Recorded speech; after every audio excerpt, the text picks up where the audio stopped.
Ga mu shagalin biki wa shi ina kuke mata, wai ina dangin ango, wai ina na amarya, ni bikin da ba mata Alkur'an ba zan zo ba. Ga mu shagalin aure mata ni ban ji guda ba.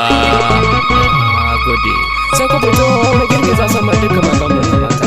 Ga mu bikin ruka yana ba wanda ake ya taɓa ni. Kun ga rawar amarya da ango ni babin yana burge ni. Kun ga rawar mawaƙi na kuma na Nazifi Maji Dadi.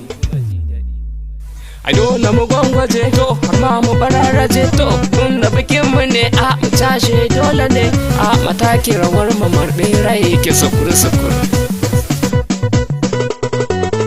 Lubu-lubu kama diddige gidan mu damuna ake, Allah kwana yana ruwa mu kwana muna rawa. Ga Rukayya nan ku kawayan amarya sai ko fito, ga angonta nan ku abokana ango sai ko fito. Ga Maji Dadi yayi waka ana yawan za a yi rawar mu rawar sabar da zami a yau. Kala angonan ke amarya ki tashi ki sabada, ina angona sai ku zo mi yo rawar sabada, ina amare ga mu sai ku zo mu yo sabada. Sabada kara ganira sabada na tuba sabada Allah na tuba sabada girgiza dan Allah sabada